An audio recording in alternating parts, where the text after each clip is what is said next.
Hello, my loves, and welcome to 2025.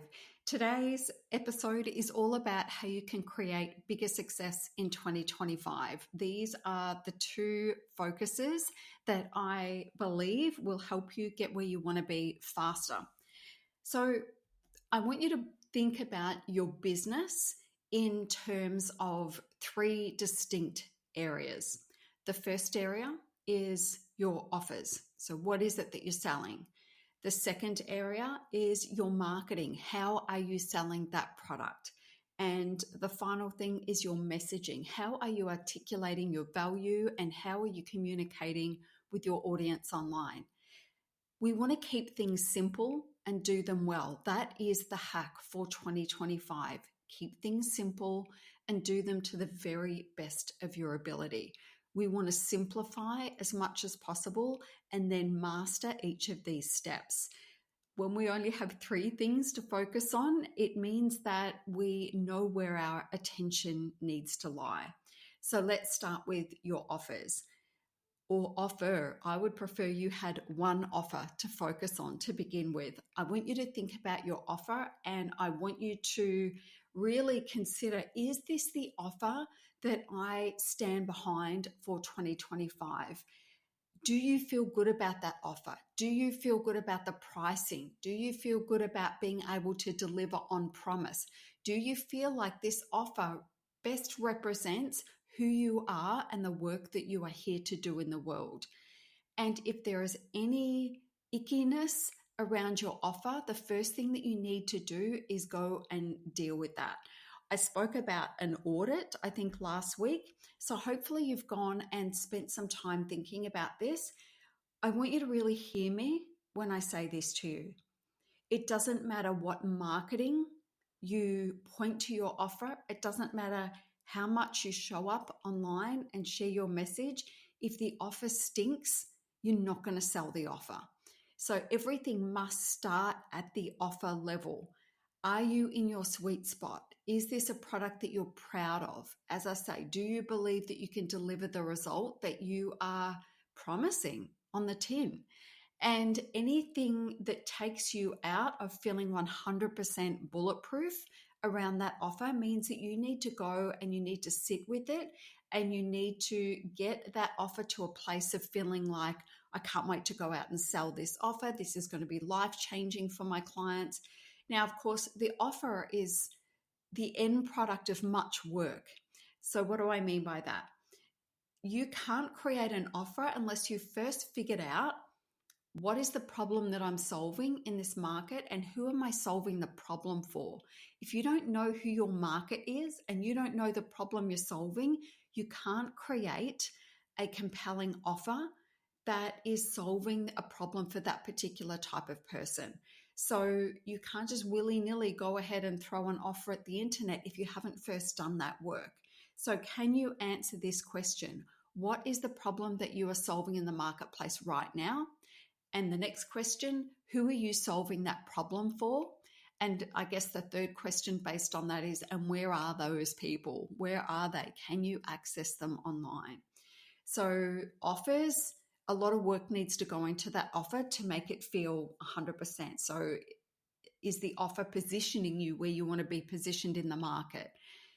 So many people feel like if they just put a package together in terms of, here's my 12-week coaching offer, and you get 12 coaching calls and ongoing support in between, and they call that an offer. It's not. It's just coaching hours lumped into a, discounted package, because if you pay for 12, it costs you less than paying for one at a time, right?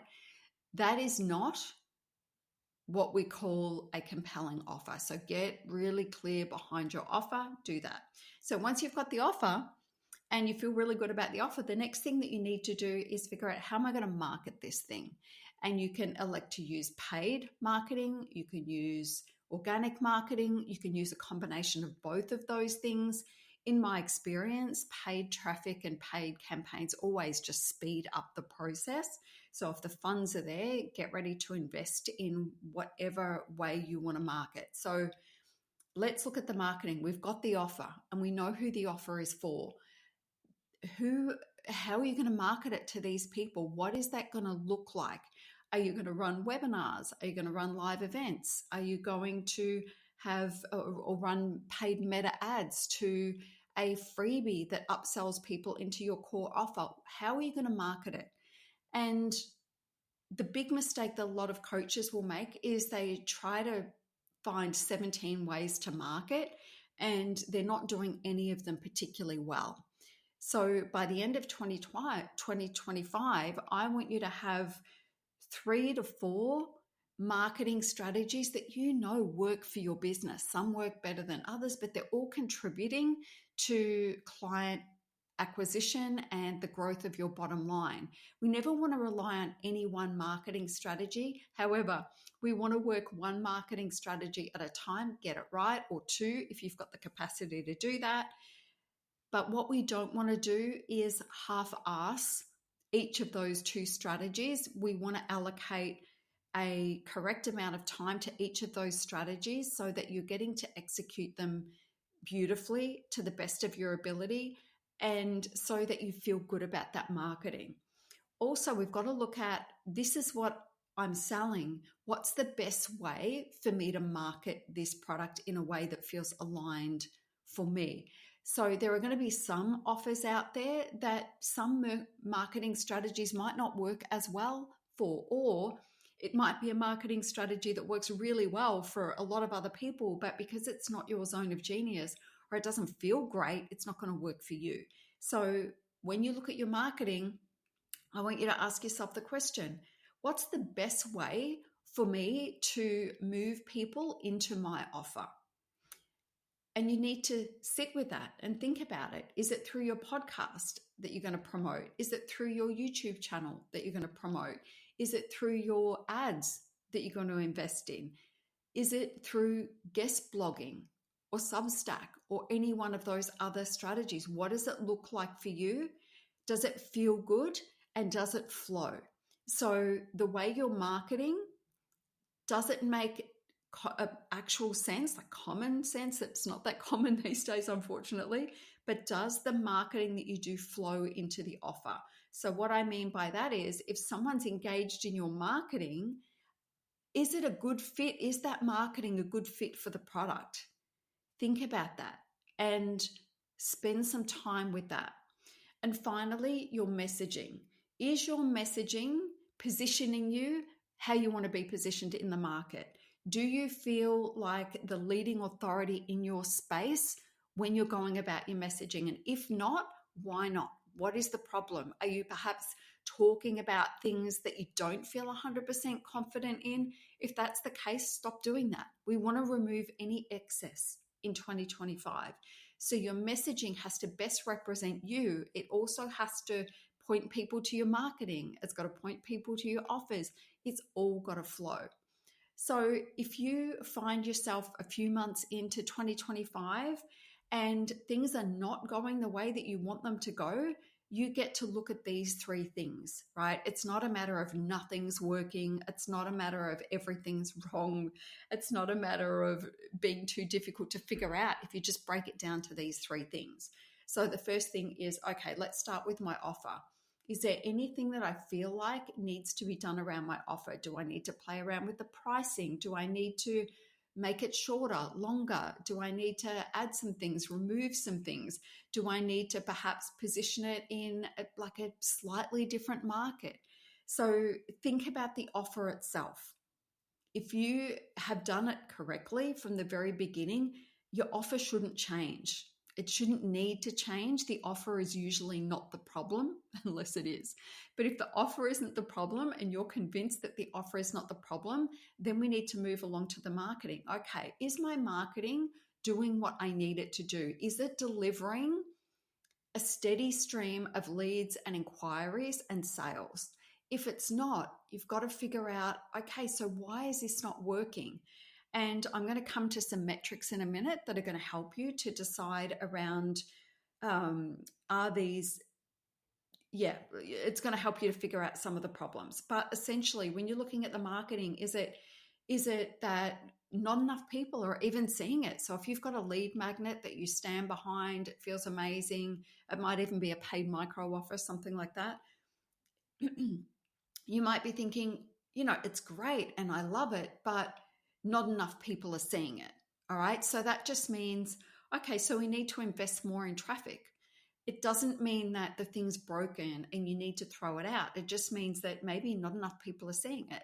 Or maybe you've had a lot of people through the marketing, through your conversion process, and it's not converting even to the bare minimum.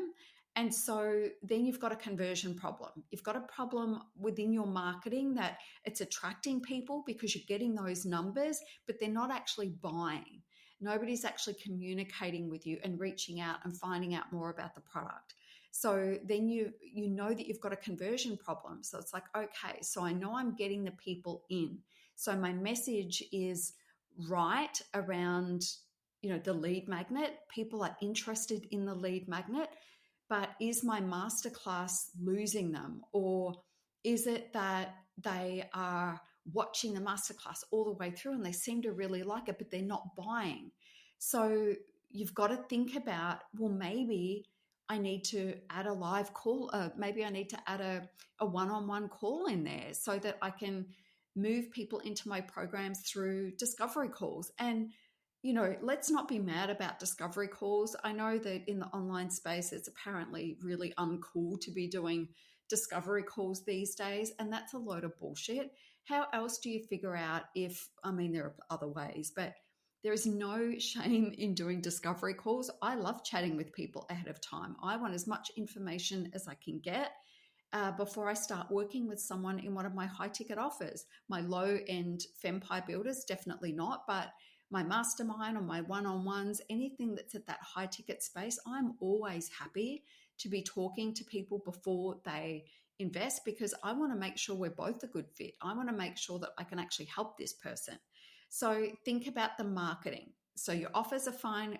Let's see if we've got a problem with the marketing. And if you've got a problem with the marketing, get to the bottom of it and fix it, or try something else. If you really feel like you've exhausted all avenues with that particular marketing strategy, maybe it is time to try something else. Doesn't mean that you failed. It doesn't mean that it'll never work. It just means, okay, so this strategy, for whatever reason, doesn't seem to work for this particular product, so let me try something else.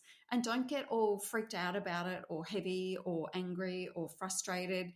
It's just the way that it is, right? So move on to the next thing, bring a lot of passion and energy and excitement to the next thing, and then try that, see what happens.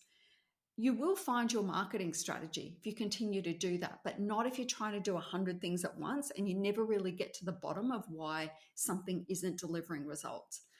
And then when it comes to your messaging, it's got to be really clear. People have to understand who you are and what you do.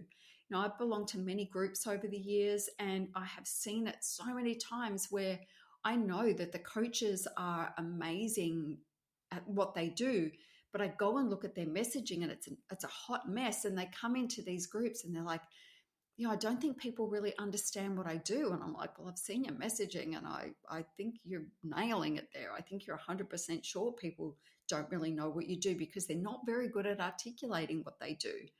And so your messaging has to support your offer. It has to support your marketing. It's got to support the way you want to position yourself online. And if it's not, then you need to go and have a look at your messaging. If people aren't resonating with what you've got to say, you've got to figure out why that's not working for you. And the messaging could be that you're on the wrong platform. It could be that the way that you're communicating isn't effective enough, and you've got to go and play around with that. It could be the medium you're choosing. You might be doing video, and video is not really something that you're excited about or very good at, but you're doing it because you think you should. And then you go back and you have a look at things and just be really honest. I go back and I listen to my podcast. I go back and I watch my YouTube videos, my live streams. I go back and I read my emails. And, most of the time, oops, it's telling me rain is expected. And so most of the time I will be really happy with what I've put out into the world, because I've been doing this for a really long time. There are times when I feel like, oh, that's not my best work, or I took too long to get to the point, or whatever it is. And I'm always looking for ways to improve it, but I'm not looking at anybody else to improve the way that I deliver my message. I'm listening to my own content. I'm watching my own videos. I'm putting myself in the seat of, or in the shoes of my audience, and asking myself, well, if I heard this message, would this resonate with me? Would it make me want to take action? Would this help me to understand who this person is? And I'm always going to be my worst critic, and you are probably going to be your own worst critic. So go and critique your own work and figure out where you can make that better, because that is going to be gold to you. Don't put something out into the world and then avoid going back and looking at it because you feel like it was shit. It's probably better than you think it was, but there's definitely going to be some areas for improvement, right? Because there always is. Don't be scared of that. All right, so they're the three things. We're going to keep it simple. We're going to have an offer that we feel excited about. We're going to have a marketing strategy that we trust and believe in, and we're going to take it all the way. We're going to follow through. We're going to invest in it. We're going to spend our time in it. We're going to invest in tweaking it and making it better. And then we have our messaging, which is always an ever-evolving thing, right? Our messaging changes, and that's fine. We can let that happen. We don't need to be trapped into any one topic. You would have heard me talking over the last few weeks about how I felt my messaging was very stunted because I was talking about ads a lot, and I felt a bit tapped out around ads. And so that's fine. I don't have to talk about them anymore. I can move on to the next thing. And we don't need to stay trapped. We can evolve. Ads are still something I do. There's something that my FEMPIRE Builders still get a lot out of in the membership, and my private clients are running and get a lot of results in. But it's not something that I want to keep talking about as content goes. Will I talk about it from time to time? Yes, I will, but I'm not going to stay stuck in that. So don't feel like you have to stay stuck in a topic either, because if you do that, you're going to run out of steam, and the messaging just isn't going to be as good. So let it evolve with you, but be conscious of the fact that, have I evolved so much with my messaging that my offer and my marketing are no longer aligned? And if that's the case, then go back and tweak things. Let your messaging continue to be a thing of inspiration, a well that never runs dry, and you get to adapt as you go along. So keeping it simple, and the simple road is make sure your offers are things you stand behind. Make sure that you've got marketing in place that is delivering leads and sales and inquiries, and make sure your messaging is on point and you're enjoying it, right? Have fun with your messaging. And so that's the simple route, right? And then I want you to think about the 3 metrics that you can use in 2025 to help you grow beyond your wildest expectations, right? These are the only 3 metrics that matter to me. And I know there are a million other metrics, and I do love data, and I do jump in and have a look at my different platforms and check those metrics out. But ultimately, if I'm focused on 2025 as a whole and where I want to go in 2025, where I want to take my numbers, the targets that I've set for myself, things like that, I'm always going to come back to these 3 metrics. They're called the 3 R's. And these are the metrics that we use inside of my mastermind program. The first one is reach. So you've got your offers in place, you've got your marketing in place, and your messaging, right? What's going to make the biggest difference to what you do? If you feel happy with those 3 things, the number one thing that's going to make a difference is reach. More eyes on your business, more eyes on your content, more people going through your marketing campaigns, through your conversion events. More people will fix most people's problem. If they've got those ducks in a row, more reach is usually going to be the lowest hanging fruit, and the way that we get to expose our business to more people. More eyes mean more sales. It's that simple. It's the number one metric that we want to be growing every single day in our business. And it's so easy to do. So reach just means more eyes. And that often means, guess what?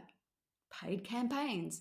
So if Instagram is your number one monetized content platform in terms of this is where you go to sell your stuff, this is where you go to hang out with your audience, this is where you go to share information, knowledge, all that stuff, and you've got 100 Instagram followers, you're going to have a level of impact, but it's not going to be the same as having 10,000 followers, is it?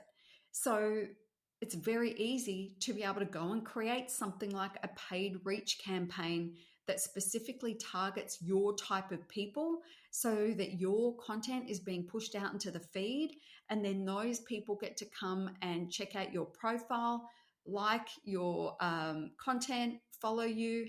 And a paid reach campaign, you can spend as little as $2 or $3 a day and get pushed out into potentially between 5 and 10,000 humans that don't know about your business right now.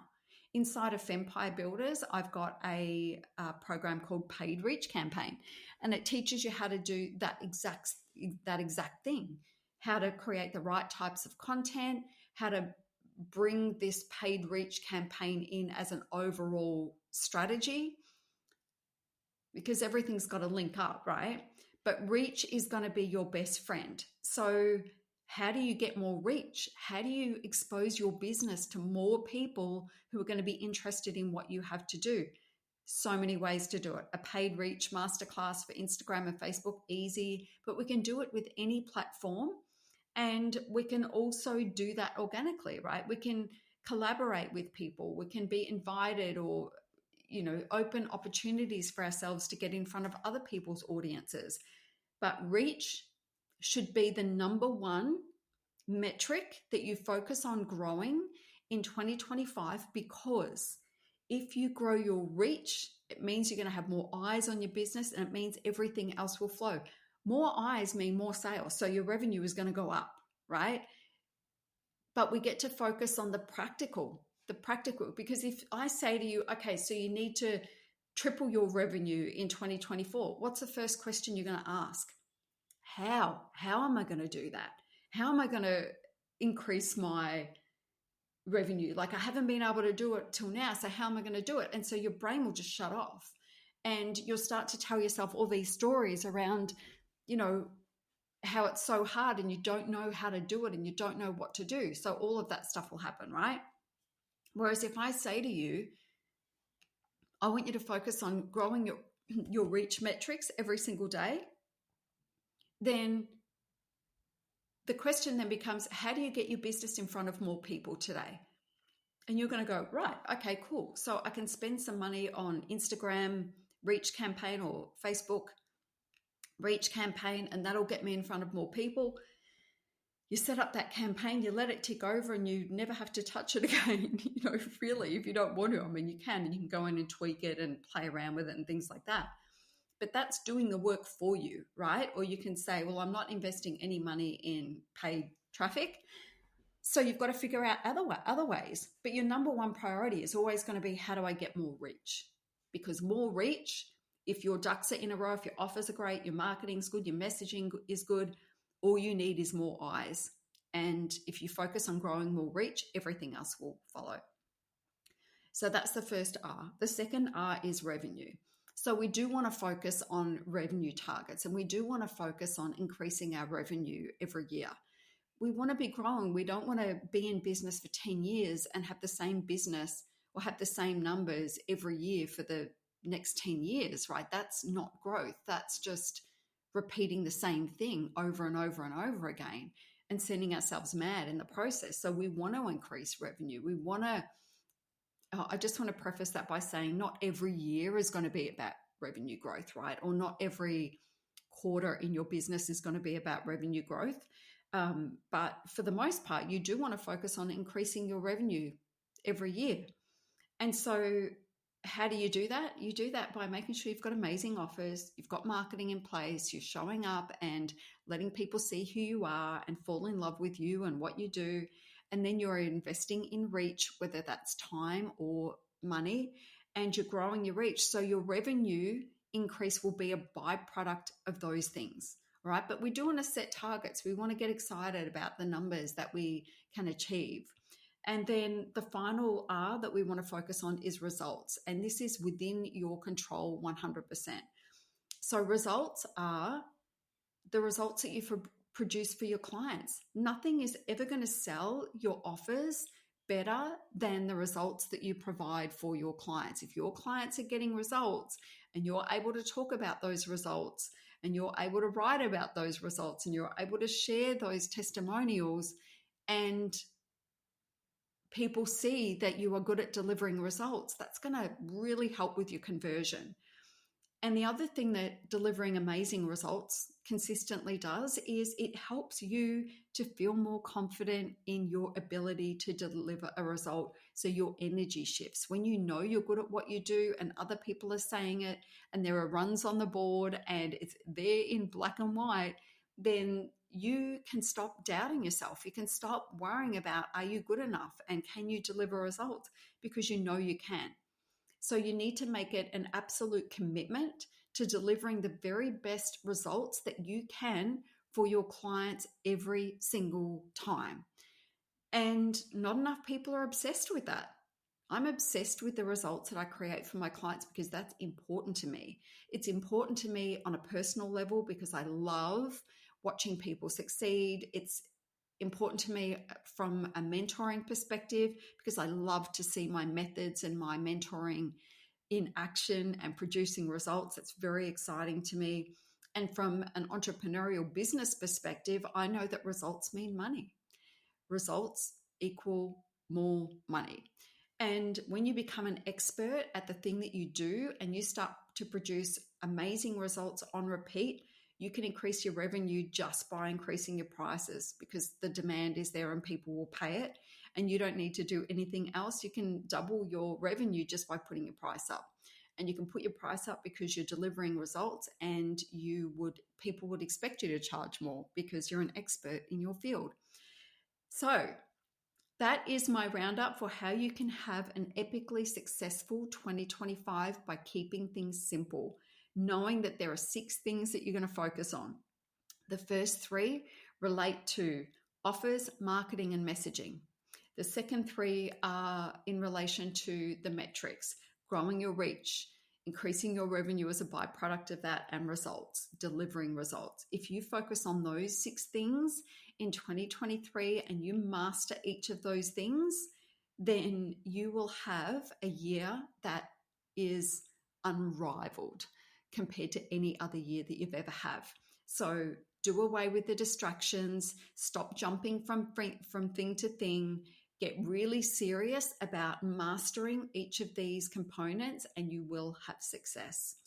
And if you are looking for mentorship in 2025 and you think I am the right person for you, then you can join my S.H.E Mastermind program, which is now enrolling for kicking off at the end of this month. And you also have FEMPIRE Builders available to you. Something exciting is happening in FEMPIRE Builders for January. I am running a live round of my most successful program ever, the 5K Formula for Coaches. And that's a program that I was selling for, it was 1997, so 2000, or it was 2.5. And as a private package, I've sold that for up to 15,000.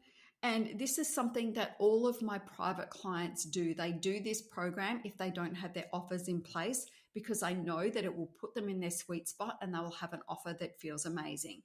This is now part of FEMPIRE Builders. FEMPIRE Builders is $147 a month. You get to come and join now, and you will get to participate in the live round. So what does that mean? It means that every week a new module will be opened up. There are going to be live Q&A calls, and there's going to be a specific thread in my school community that just pertains to the 5K formula, so we can continue to do that work between calls in that feed. So if the 5K formula sounds like exactly what you need right now, it's super low cost and it is the biggest bang for your buck. People come into the 5K formula and they do between 1 and 4 $5,000 sales. The most I've ever had a client sell is 5 $5,000 coaching packages. This is the program that will take you from struggling to profitable very, very quickly. All right, that is it. I will see you next week. Bye for now.